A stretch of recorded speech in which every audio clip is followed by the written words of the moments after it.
देखो नर्मदा कैसे निकली, एक छोटा सा कुंड, उसी से निकली एक छोटा सा धारा, बाद में सब अलग अलग धाराएं मिलते मिलते कितना बड़ी नदी बन गई। इसी प्रकार जो पहला स्पंदन जो स्थिरता में अस्थिरता अगर कल्पना किया जाए तो फिर पहला जो स्पंदन होंगे वो इतने सूक्ष्म होते हैं, उसी के बारे में हम विचार करेंगे ताकि हमारा मन, जब मन को एकाग्र करके समाधि में जाना है, ध्यान करना है, मन का स्थिति कैसे होता है इसके बारे में जानकारी होना चाहिए। नहीं तो हम मन को पकड़ना मुश्किल हो जाता, मन इतनी सूक्ष्म रूप से फिसल जाता है, वो कहीं घूमता है, हम सोचते हैं हम ध्यान कर रहे हैं। मन का सूक्ष्म रूप को समझने के लिए ये सब विचार करना जरूरी है, ताकि मन हमको धोखा ना दे सके।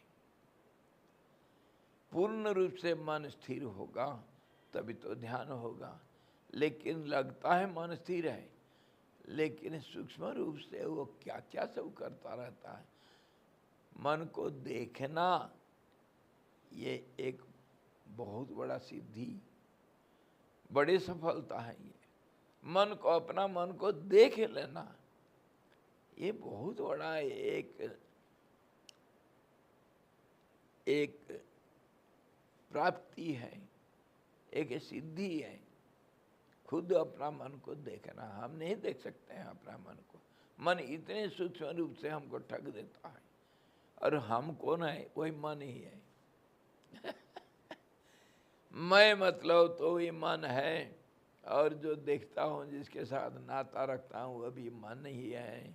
ये सब मन ही बन रखा है, लेकिन हम इसको नहीं समझते हैं। अलग अलग रूप से हम व्यवहार करते हैं, इसीलिए हम अज्ञानी जीव करके माना गया। हम समझते नहीं, देखते हैं पर देखते नहीं, सुनते पर सुनते नहीं, मतलब सही चीज़ को नहीं सुनते हैं, नहीं देखते हैं सही चीज़ को। हमारे इंद्रियां इतने नालायक हैं, 5 इंद्रियां से जिससे हमको ज्ञान मिलता है, ये सब इतने स्थूल है, सूक्ष्म जगत को हम देख नहीं सकते, समझ नहीं सकते। उसी के बारे में इस प्रकार जब हम विचार करते हैं, थोड़ा बहुत गहराई में प्रवेश कर सकते हैं। और मन को जब तक समझे नहीं, देखे नहीं, तो उसको काबू क्या करना है? उसको प्रत्याहार कैसे करोगे? यम नियम पालन करोगे तो कैसे यम नियम पालन करोगे? मन तो और कहीं जाता होगा। तो मन को विश्लेषण करके अच्छी तरह उसका स्वरूप को समझना, समझते ही मन तुम्हारे बस में आ जाएगा। जैसे चोर को देखते ही चोर चोर नहीं बनता है, वह साधु बन जाता है। ऐसे ही मन को जो देख पाया, अपने मन को जो देख लिया और मन को समझ गया, मन उसके बस में हो गया। इसीलिए ये सारा विचार करना बहुत जरूरी है, मन का अलग अलग स्थिति कैसे होता है। सारा मन की खेल, वो जो बसीली जी बाद में और पहले में भी बोले, बाद में भी यही बोलते हैं, राम मैं अपने मानसिक स्थिति को, अपना भावनाओं को तुमको बता रहा हूँ। वो सचमुच को ना कोई पाषाण था, ना उधर कोई ब्रह्मा था, ना कोई सरस्वती थी। मैं कहीं नहीं गया था, मेरा भावनाओं का धारा, मैं ऐसे ही बैठ के सोचा था, जिसको तुमको कहानी के रूप में बोला, बस। स्वामी जी के लिए सिद्धि शब्द का अर्थ ही क्या हुआ? सिद्ध सिद्धि उनकी भी कल्पना। सिद्धि का अर्थ हुआ स्थिरता, इसको मान लो। वो तो अपना कल्पना लोक में ये सब बिल्कुल बिल्कुल, लेकिन यही तो मैं अभी तक बता रहा हूँ आपको। अगर मन को आप देख लिए, मन को समझ लिए, मन आपका काबू में है, उसी को कहते सिद्धि। उसी का नाम सिद्धि। जहाँ चाहो जैसे चाहो, मान लो तुम्हारा नौकर है कोई तो तुम मालिक हो, तुम घर के मालिक हो, नौकर तुम जैसे कहोगे ऐसा करेगा। इतने ही समझो सिद्धि। पर वो स्थिरता में नहीं रहते हैं हमेशा की कल्पना। वो कैसे रहते हैं पहले बाद में समझेंगे आप जब बनेंगे सिद्ध। पहले अपने मन को समझ पाओगे। इसी जन्म में गुरुदेव को कोई एक बार कोई पूछा, गुरुदेव बहुत कुछ लिखे हैं, एनकरेजिंग लैंग्वेज। एक कोई हमारे गुरु भाई पहले थे, बड़े कर्मकांडी, साउथ से आए थे। तो 10 साल तक एक किसी मंत्र का अनुष्ठान किए, बड़े कठोरता के साथ, पक्का नियम कानून को सब, दिनचर्या उनका बिल्कुल शुद्ध पवित्र रेगुलर। 10 साल तक एक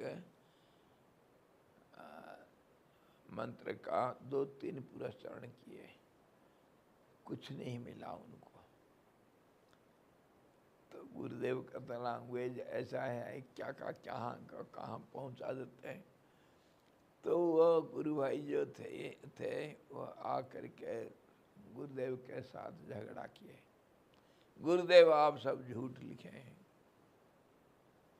मैं इतना नैतिकता के साथ ये मंत्र का ऐसा किए, जो आप लिखे थे मैं उसको किया, कुछ नहीं मिला मेरे को।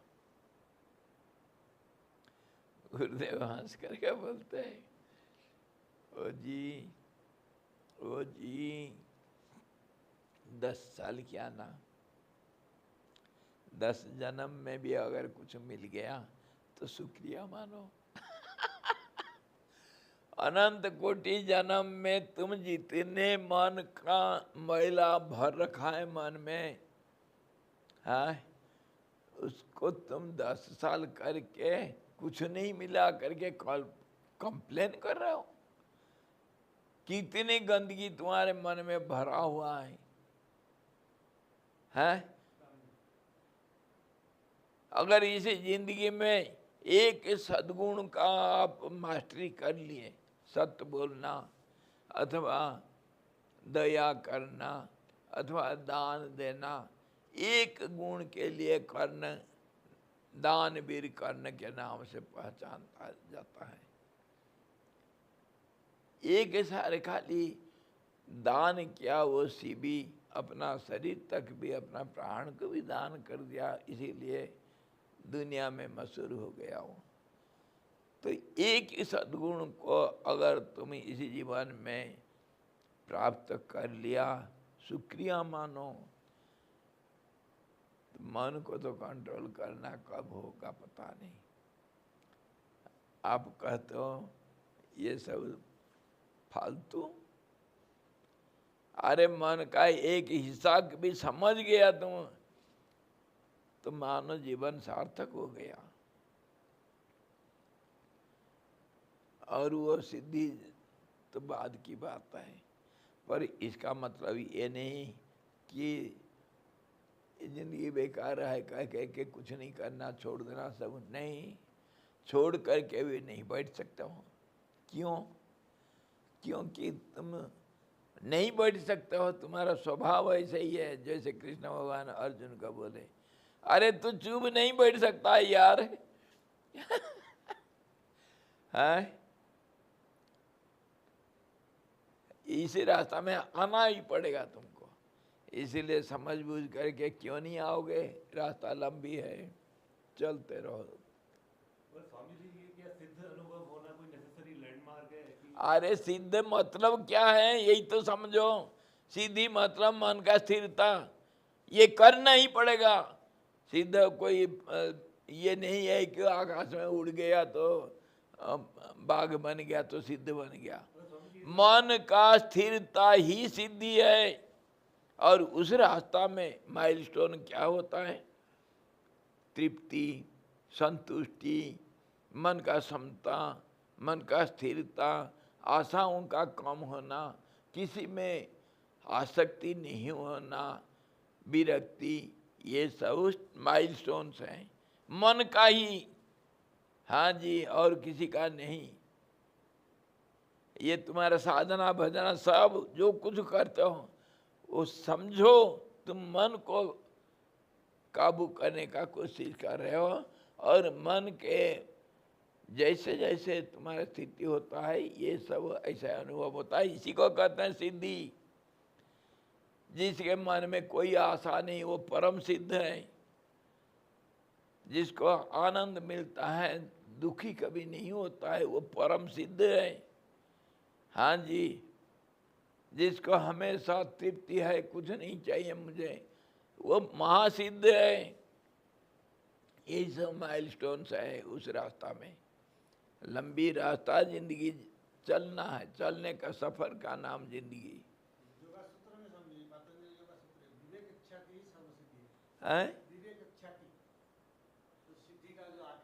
बिल्कुल बिल्कुल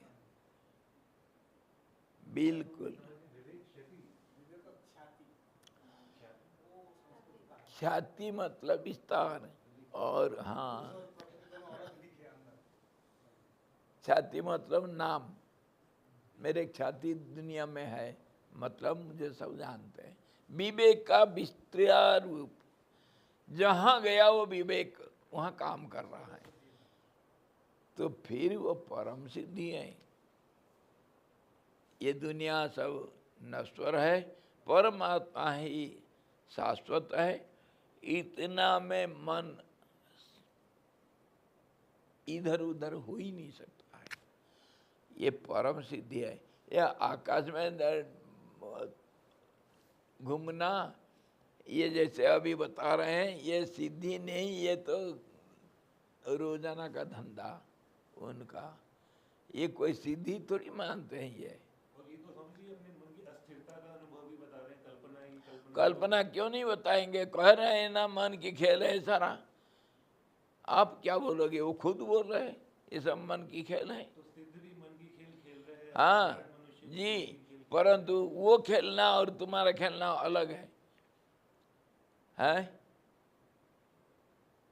ये बच्चे वो लेकर के रबर का बॉल लेकर के क्रिकेट खेलते हैं, और सचिन और वो द्राविड़ खेलते हैं क्रिकेट, उनका सब बराबर है? अंतर है बहुत भाई। मन में भी ऐसे अंतर, हमारे जिंदगी का स्तर में अंतर, कितनी अंतर होता है। सबके दो में कभी समता पूर्ण रूप से नहीं हो सकता है। स्वामी जी, कल्पना में भी अंतर है। अंतर है, बहुत अंतर है, बहुत अंतर है। कल्पना ही है। तुम्हारी दुनिया मेरे दुनिया से पूरा अलग है, सबका दुनिया अलग है। तो स्वामी जी, एक रूप से कल्पना तो कल्पना ही है, ऐसा भी है।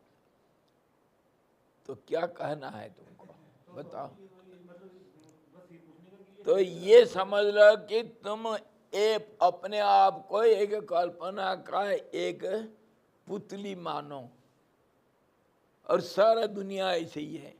और उस पुतली में, उस पुतली में किसी के पास सत्तू होगा, किसी के पास हीरा मोती होगा। पुतली तो पुतली है, समझे? है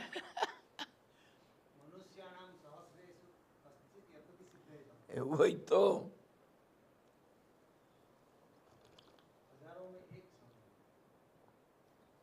ये सब मन को समझने की बातें हैं।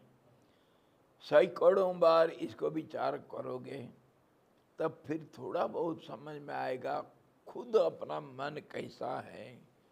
अपने को आप अपना को पहचानना थोड़ा सामर्थ्य आएगा, मैं कौन हूँ।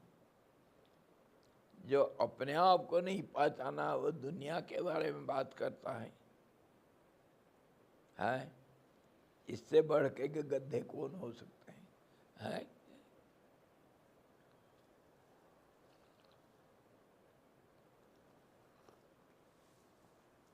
अपने को पहचानना मतलब अपने मन को समझना, ये सर्व पहला ही और आखिर ही, यही मतलब साधना।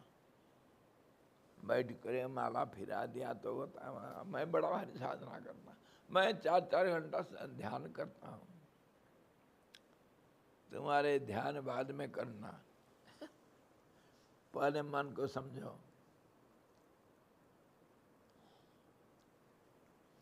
तो ये करें, ये हम इसको क्यों विचार करें कि हमारे ये सिद्धों का ये कहानी और ये जो कहीं क्या वो कांचन, जो कंचन में विशाल भूमि, इसके बारे में विचार करना, लोकांतर के बारे में विचार करना, अथवा ये सब जो कहानी इसका विचार करना, इसमें हमारा क्या फायदा, हम क्यों करें? इसीलिए मैं कहा कि इसको करना ही पड़ेगा। मन ऐसे ही भागता है इधर उधर, और इसको समझना पड़ेगा कि मन का स्थिति कैसा होता है अलग अलग। बशीर जी भी तो यही कह रहे हैं राम को। इतनी कहानी बोलने के बाद बोलता है राम ये सब कल्पना मात्र है। कहानी को तो हम सुन लिए, जब कहे कल्पना मात्र उसको हम स्वीकार नहीं करते। तो ये अगर सारे कल्पना मात्र है, वेद में भी यही क्या हो, अकल्पयत, हर चीज में ऐसा ही अकल्पयत, ऐसे कल्पना किया। कल्पनाओं का धारा को हम जिंदगी में, कर्म कांड में और ज्ञान कांड में, सब चीज में कल्पनाओं का धारा को हम समझते हैं या उसके साथ चर्चा करते हैं। यज्ञ भी कल्पना मात्र है, लेकिन कल्पना का क्रम कैसा होना चाहिए ताकि हम उससे फायदा उठा सकते हैं। फायदा उठाना मतलब, फायदा मतलब मन का शांति, बस और कुछ नहीं। मन को एक धारावाहिक ले जाना, वो रास्ता में चलता नहीं, बदमाश है, हाँ जी, उसके रास्ता में पकड़ के चलाना, यही है समझ। इसी को कहते हैं विद्या, इसी को कहते हैं सिद्धि, इसी को कहते हैं ज्ञान, इसी को कहते हैं मुक्ति। समझे? हाँ जी। और जो पहले सोच रखा हो उसको खड्डा में डालो।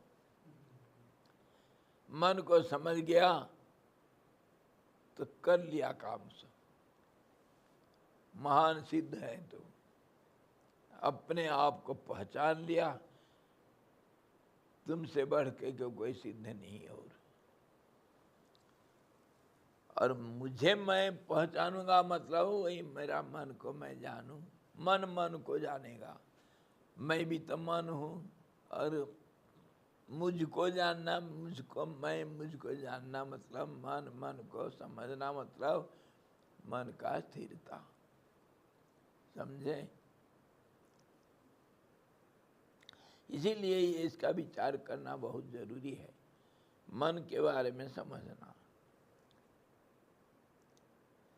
तो वो कह रहे हैं, वो कंचन में विशाल भूमि में मैत्री के कारण ही मैंने उस सिद्ध से यह कहा।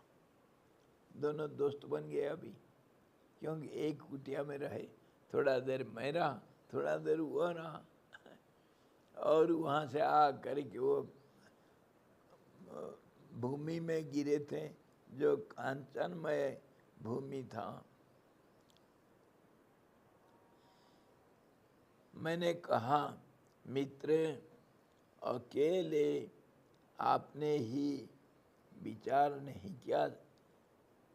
नहीं किया हो सो बात नहीं है, किंतु मैंने भी विचार नहीं किया। वो कह रहे हैं, उधर जाते जाते रास्ता में बात कर रहे हैं, सिद्ध को बोल रहे हैं बशीर जी कि तुम सोचा नहीं ये कुटिया किसका होगा, और बिना सोचे तुम कुटिया में बैठ गए। उतना ही नहीं, मैं भी नहीं सोचा ये सिद्ध कौन होगा, कैसे इधर बैठा है क्या। मैं ये कुटिया को तोड़ना नहीं चाहिए, ये भी मैंने नहीं सोचा। साधारण लोगों की बात जाने दीजिए। जो बड़े बड़े योगी हैं उसको भी ध्यान पूर्वक सब विषयों में मनोयोग के बिना भूत भविष्य पदार्थों का परिज्ञान कदापि नहीं हो सकता है। ये रहस्य को बता रहे हैं। तुम अपने आप नहीं सोचा, ऐसा तुम्हारी गलती हुआ करके तुम जो कह रहे हो तुम्हारी गलती नहीं, मैं भी नहीं किया हूँ।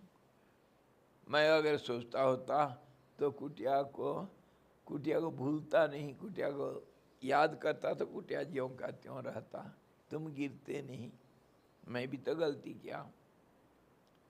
तुमको डिस्टर्ब नहीं करूँगा करके मैं निकल गया, लेकिन ये नहीं सोचा कि मैं जब चले जाऊँगा तो ये कुटिया नष्ट हो जाएगा, ये नहीं सोचा मैं।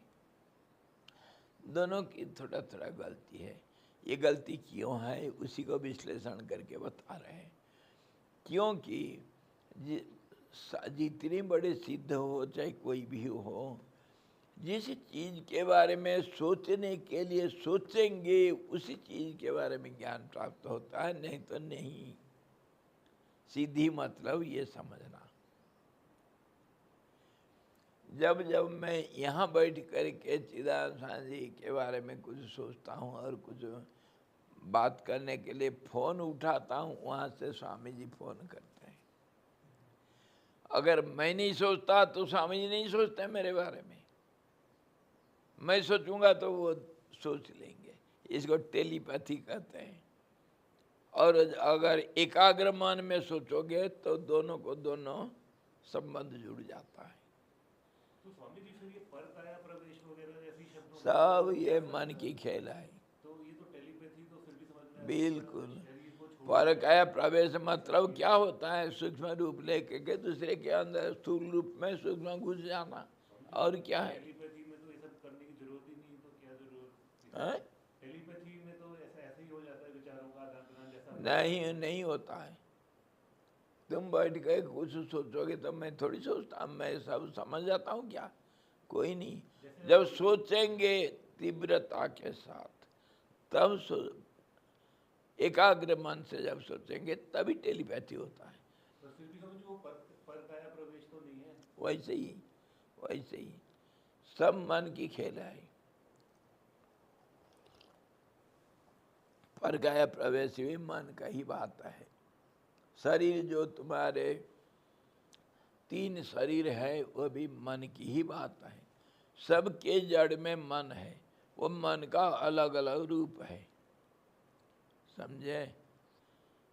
ये मान लो ये सारा संसार को एकांकिका एक ही व्यक्ति का खेल है। ये वो कौन सा व्यक्ति है? वो मन है। वो मन विशाल रूप से ब्रह्मा कहा गया, वो सूक्ष्म रूप से छोटा रूप से जीव हम लोग जैसे कहा गया, व्यक्ति कहा गया, और वो समष्टि ये व्यष्टि कहा गया। सब मन का ही खेल। ये मन मतलब मन मेरा चंचल जो कहते हो, तुम्हारा मन नहीं, सारा दुनिया का मन चंचल है। मन चंचलता का नाम ही मन है। इसीलिए ये सारा जो संसार है ये मानसिक है, मनोमय है, कल्पनामय है। इसमें कोई सत्यता नहीं। इतना तो स्वीकार करने के लिए हिम्मत करो, हिम्मत बांधो। तो ये अस्थिर मन ही अपने आप को स्थिर कैसे करेगा जब इसका स्वभाव ही चंचलता है? कहा ना अभी कहा, उसको देखोगे उसको तभी तो स्थिर होगा। चोर को देखोगे वो चोरी नहीं करेगा, देखना चाहिए, बस इतने ही काम। मन को देखो। 50 बार इसके बारे में हम बात करते हैं। मन को देखो, वही तुम हो। अपना विश्लेषण करो, मैं कौन हूँ। एनक्वायर हुआ मैं, नो दाई सेल्फ। मन ही तुम्हारा आत्मा है, मन ही तुम्हारे दोस्त है, मन ही तुम्हारे दुश्मन है, मन ही तुम्हारे सूक्ष्म रूप है, मन ही तुम्हारे स्थूल रूप है। मन को मन ही सब कुछ करता है, और वही मन स्थिर हो गया तो परमात्मा तुम ही हो। परमात्मा और कहीं से खड्डे खोद करके निकालना नहीं पड़ता है? इसी रूप से सारा सर्वव्यापक, सर्वज्ञ, सर्वशक्तिमान परमात्मा को इसी रूप से तो माने। तो वो कहते हैं वशिष्ठ जी, जो अतीत भविष्यत इत्यादि को जानना अथवा दूर स्थित कोई विषय के बारे में ज्ञान प्राप्त करना, ये सब परिज्ञान करना सिर्फ ध्यान पूर्वक सब विषय में मनोयोग के बिना नहीं होता है। ध्यान पूर्वक मतलब मन एकाग्र करके जिसके बारे में विचार करोगे, जिसमें मन को एकाग्र करके, इसी का नाम योग शास्त्र में संयम कहते हैं, और इसी का नाम एकाग्रता भी है, इसी का नाम ध्यान भी, इसी का नाम समाधि भी, इसके बाद इसका नाम ज्ञान भी है, और इसी का नाम सिद्धि भी है। मन एकाग्र होना चाहिए बस। जो जिसके ऊपर मन एकाग्र हो गया उसी रूप को धारण करता मन, और संपूर्ण ज्ञान को प्राप्त करता है। योगी लोग इसमें काबिल हैं। जहाँ को मन लगा देंगे उसके बारे में जान जाते हैं। इतने ही सिद्धि है और कुछ नहीं सिद्धि। मोहन स्वामी जी, एक बंदर जो शराब पी रखा है और बिच्छू काट रखा है, वो भूत सवार हो रखा है। अरे ये मन को कैसे कैसे सब महात्मा लोग बताए। कोई कहा पागल हाथी, कोई कहा बंदर का बच्चा। बंदर का बच्चा वैसा ही है हनुमान। यह हनुमान का जितने गुण है सब मन में दिखता है। यह अपार शक्तिशाली है, और ये भूल जाता है अपने शक्ति को। जब कोई उसको याद दिलाएगा तभी वो बल प्राप्त करता है। याद दिला, अरे मन एकाग्र करो। और ये मन वायुपुत्र है। प्राण नहीं होएगा तो, प्राण नहीं चलेगा तो मन स्थिर, मन है ही नहीं। प्राण चलेगा तो मन चलेगा, प्राण स्थिर है तो मन स्थिर। इसीलिए तो कुंभक करते हैं, प्राणायाम करते हैं। वायुपुत्र मन है, और ये बंदर ही है। वो चुप नहीं बैठता है, भागता रहता है इधर उधर। और क्या मन में, हनुमान में क्या और है? जो कुछ गुण हनुमान में है, हाँ, और ये मन में सारे वही गुण है। ये भाई पुत्र हनुमान जी, ये है हमारे मन, समझे? हनुमान जी का उपासना करना है तो मन को एकाग्र करो। और हनुमान जी जब अष्टसिद्धि नवनिधि का दाता बनेंगे तब फिर तुम तो जगह मन को काबू कर दिया तो फिर सारे दुनिया का मालिक तुम ही हो। समझो का नहीं? हरिओम स्वामी जी। हाँ जी, चाय पियो जी। हो गया, चाय पी लिया। बोलो। स्वामी जी, अभी आपने हनुमान जी का बोला, तो वो उसका उनका रूप भी कल्पना मात्र ही होगा ना? कल्पना ही तो है। हम कितने बार विचार किए हैं ये मंत्र देवता कैसे होते हैं, देवता लोग कैसे होते हैं, मंत्र सिद्धि कैसा होता है, शब्द का कैसे स्थूल रूप एक रूप लेता है, शब्द मंत्र एक रूप लेता है, हर शब्द एक रूप लेता है, वही संसार है। पहला शब्द पैदा हुआ, शब्द मतलब एक स्पंदन, और वो स्पंदन जब बारंबार एकत्रित हुआ वो स्थूल रूप लिया, उसी में सब नाम रूप पैदा हुए, रूप पैदा हुआ, और रूप के साथ साथ वो शब्द में नाम रूप लिया, नाम फिर शब्द रूप के साथ संबंध जोड़ा, यही है दुनिया। तो ये तो शब्दों का खेल है, और शब्द मतलब स्पंदन है, इसी का नाम मन है, इसी का नाम प्राण है, इसी का नाम संसार है, इसी का नाम नाम रूप, और ये सारे दुनिया का सृष्टि है। खेल तो एक ही चीज, बेसिक प्रिंसिपल क्या हुआ, स्पंदन का अस्थिरता का जो स्पंदन है उसी का होना, और वो जो नहीं है, जैसे मरीचिका में वो कारण और कुछ है,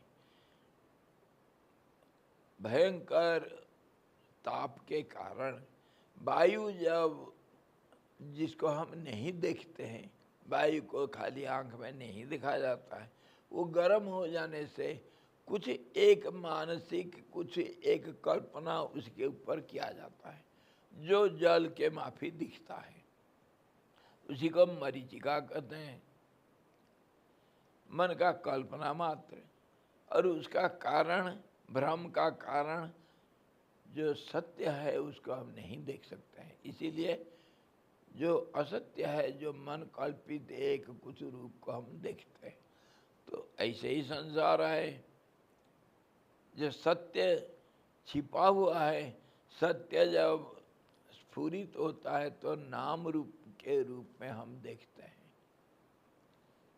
जैसे वो वायु को हम जल का स्रोत के रूप में देखते हैं मरुभूमि में, ऐसे ही समझो ये संसार एक मरीचिका का नाम है। परमात्मा का उज्ज्वलता हम देख नहीं सकते हैं, अंधे बन जाओगे, सूरज को नहीं देख सकते हो तो परमात्मा का प्रकाश को कैसे देखोगे। अर्जुन कैसे क्या अनुभव किया, गीता में भगवान का भी स्वरूप देख करके, सहस्र सूर्य अगर एक साथ उदय होंगे, जो प्रकाश होगा वो प्रकाश वो विश्वरूप का था, उसको देखना है। वो टट्टी किया, हाँ मैं देखा था, वो जो रथ में टट्टी पेशाब निकल गया, पेचिस लगने लग गया, हैजा हो गया था, उसको हाथ फेर होने लग गया, हाथ जोड़ के चिल्लाया, ये रूप मैं नहीं देख सकता हूं, तुम फिर चतुर्भुज रूप धारण करो, नहीं तो मैं, मेरे पैर के नीचे से जमीन खिसक रहा है, मैं बेहोश हो रहा हूं, क्या देख रहा हूं ये। अर्जुन नहीं देख पाया, समझे, और जो दिख रहा है यही दिख रहा है, इसको हाँ जी, मतलब हर जगह मैं ही हूँ, बिल्कुल मैं ही सारा दुनिया को बनाया, मैं ही हूँ हर जगह। मैं ही है, मैं ही है, हम हुंकार रूपिणी, कौन, हनुमान, हम उसका बीज मंत्र हनुमान जी का मतलब, हूँ मतलब, अरे भाई अहंकार, अहंकार ये हनुमान का रूप है, मन का रूप है, बीज मंत्र हूँ मैं। हाँ, इसी प्रकार हम मन को समझने के लिए सारी धंधा हमारी, योगाभ्यास करो, योग वसीठ पढ़ो, या जप करो, तप करो, यज्ञ करो, दान करो, सबका एक ही उद्देश्य है, मन को स्थिर करना, तभी सब कुछ मिलेगा, नहीं तो नहीं। वो कर्म कांड, ज्ञान कांड, भक्ति, कर्म योग, जो कुछ करोगे तुम, हजारों रास्ता पड़ा है, किसी रास्ता में जाओ पहुंचेंगे एक ही जगह पर, लक्ष्य सबका एक ही है। यही लक्ष्य है कि स्थिरता। अस्थिरता में सारे अज्ञान है, स्थिरता का नाम ज्ञान है। और इसी को ये स्पष्ट रूप से कह रहे हैं, ये जो सिद्ध लोग हैं, हर समय हर चीज़ को जानकारी उनका नहीं रहता है। जो सर्वज्ञता हम कहते हैं उसको समझो। वो जो कुटिया में रहना नहीं रहना, उसी एक पॉइंट के ऊपर ये बोलते हैं सिद्धि क्या चीज़ है, समझे। वो सिद्ध बाबा वो नहीं सोचा, और उसी को समर्थन करके बस सीढ़ी जी कहते हैं तुम क्या नहीं सोचे, मैं भी क्या सोचा। दोनों को दोनों सर्वज्ञ हैं, बड़े योगी है, सिद्ध है, लेकिन जानकारी नहीं। तो जानने के लिए चाहोगे तब जानकारी होगा। ये है पॉइंट। इतना ही इतना ही बसीठ जी बता रहे, राम जी को क्लियर कर रहे हैं। सीधी ऐसा नहीं होता है। सर्वज्ञता मतलब हर चीज़ के बारे में हर समय सब रूप से सब कुछ जानता, ऐसा नहीं होता सर्वज्ञ। सर्वज्ञता अगर तुम कहते हैं सर्वज्ञ, तो वो मन का एक विशेषण है। जरा होश में आओ, मन का विशेषण को हम सर्वज्ञता कहते हैं। जो कुछ दुनिया में विशेषण है, तुम्हारे ग्रामर में सब कुछ मन का ही है। मन का नाम शब्द है, मन का नाम धातु है, मन का नाम गति है, मन का नाम रूप है, मन का नाम है, नाम रूप, सब कुछ मन ही का खेल है, मनी राम। और उसी का एकाग्रता ही सिद्धि है, उसका चंचलता ही अज्ञान है। ये सूत्र रूप से इसको रटो, मानो। अति सरल भाषा से तुमको कहा जा रहा है, सारे शास्त्रों का निचोड़।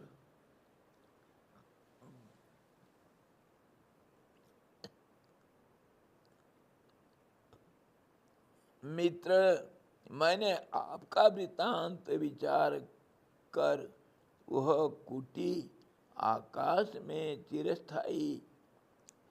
चिरस्थायिनी क्यों न बना दो। यदि मैं ऐसा कर देता तो अवश्य ही आपकी स्थिति स्थिर हो गई होती। मैं अगर उसी समय मैं सोचा तो कुटिया बना।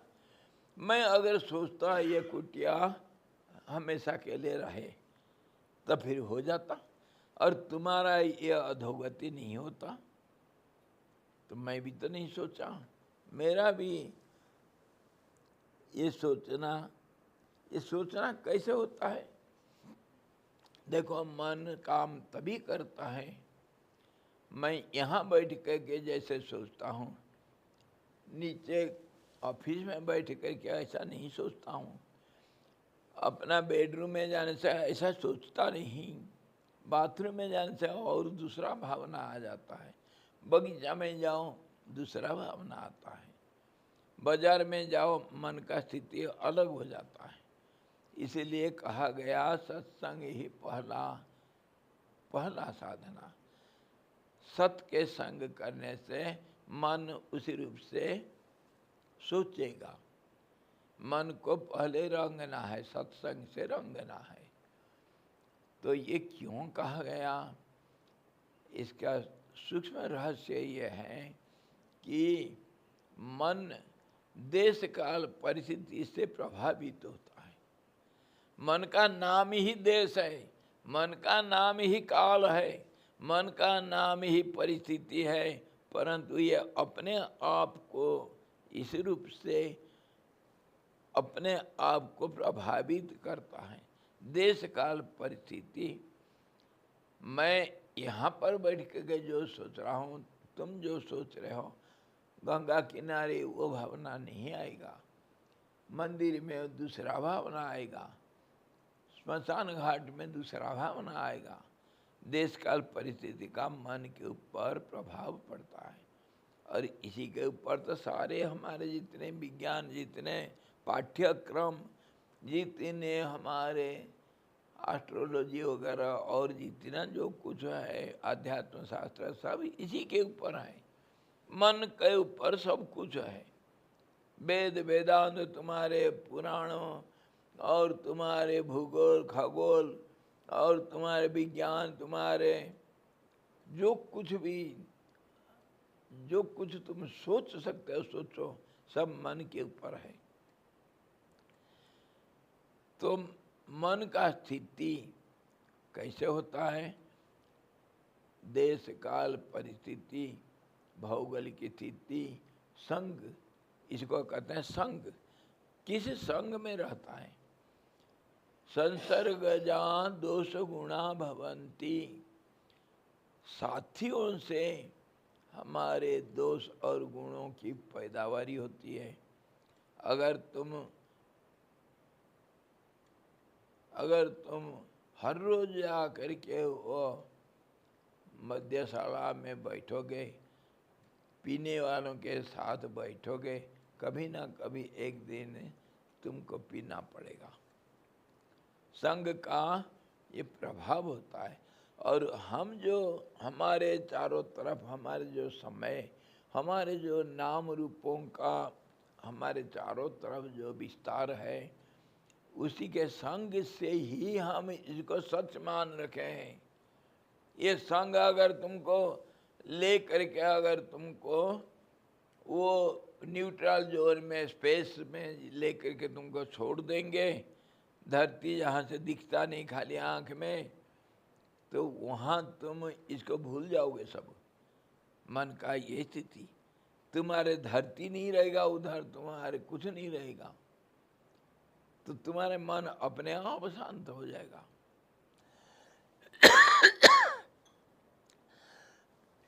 इसीलिए इससे समझना चाहिए हमारे जो ये सचमुच दुनिया, जो नाम रूप उसको हमारे चारों तरफ हम देखते हैं, ये संग के कारण हर रोज उठ करके सुबह शाम इसी के बारे में सोचते हैं, तो मन इस रूप को लेकर के इसका सच मान लिया है।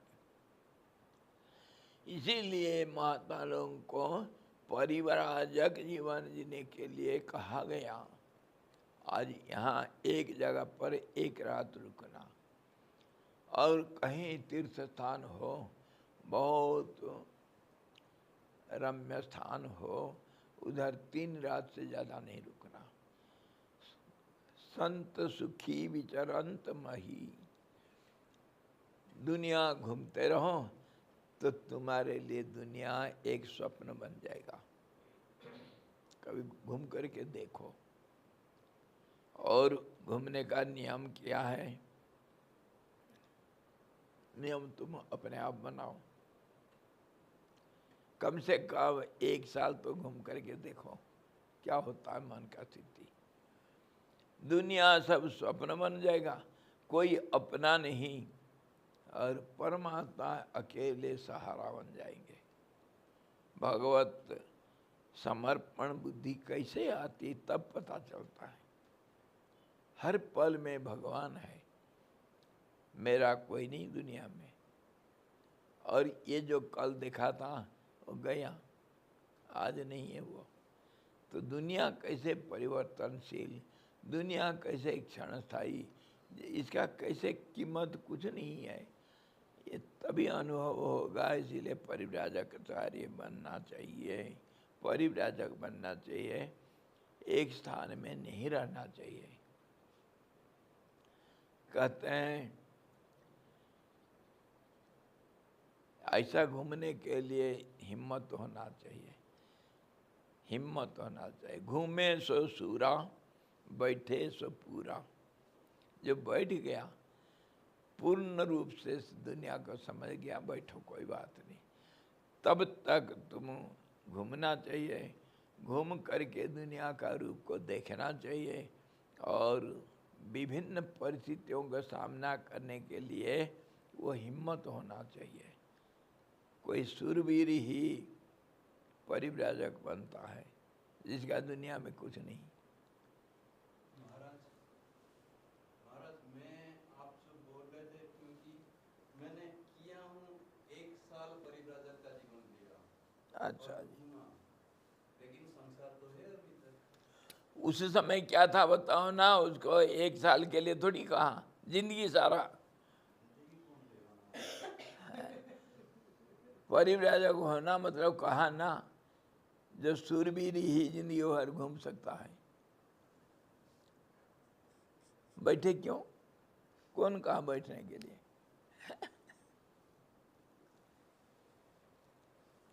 उस समय का अनुभव को एक धन मानो। उस समय क्या अनुभव हो रहा था, कौन था मेरा, कौन था पराया। इसी प्रकार हम मन का ही ऊपर सारे चर्चा करते हैं। जो कुछ भी है संसार हमारा मन ही बनाया। स्थिरता में अस्थिरता, अस्थिरता में स्थिरता।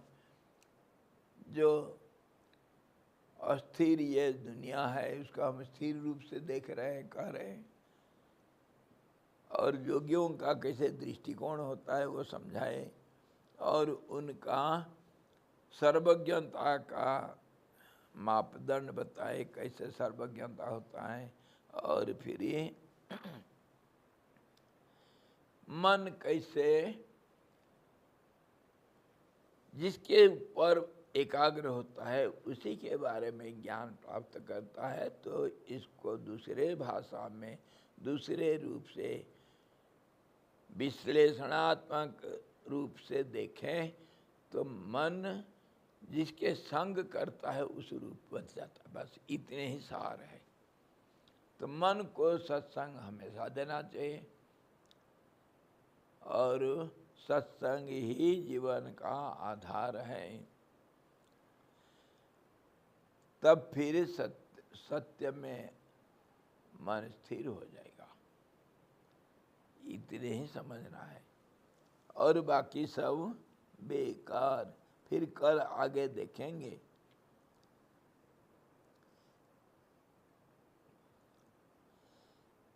यदि प्रणिधान, क्या, श्रवण मनन निधिध्यासन, उसी को प्रणिधान कहते हैं। प्रणिधान जो है, ध्यान के द्वारा सब विषयों में मनोयोग हो सकता है, तो आपका पतन कदापि न होता और संकल्प कुटी स्थिर बनाई गई होती। ये एक छोटा सा एक वो सीधे उधर से गिरा, उसके ऊपर हम कितनी सूक्ष्म रहस्य प्रकृति का हम विचार कर रहे हैं। ये खाली कहानी नहीं। वो कह रहे हैं अगर मन जिसके ऊपर स्थिर होगा उस रूप को लेगा और वो बनेगा उस रूप। तो अगर मन ऐसा अगर वो स्थिर रूप हो जाता तो कुटिया फिर स्थिर हो जाता।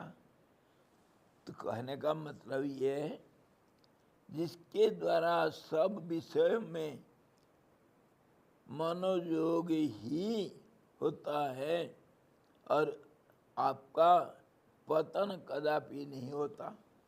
अगर मैं मन को उसमें एकाग्र कर लेता तो फिर कुटिया का नष्ट नहीं होना था, न आप कभी गिरना था। समझे? यही बात कल विचार करेंगे हम फिर। और वो संकल्प कुटी स्थिर बन जाती। इसी प्रकार मन को अगर स्थिर कर देंगे तो सारा दुनिया स्थिर हो जाएगा। फिर नानात्व नहीं रहेगा, एकत्व को प्राप्त कर सकते हैं। मन के ऊपर विश्लेषण करने के लिए ये सारा हम चर्चा कर रहे हैं, कल फिर देखेंगे।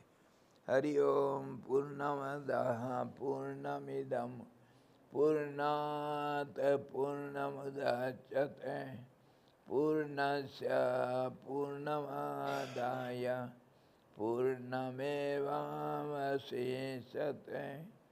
ओम शांति शांति शांति। सद्गुरु भगवान की जय। सच्चिदानंद भगवान की जय। शब्द ब्रह्म की जय। सरस्वती महारानी की जय। योग वशिष्ठ जी भगवान की जय।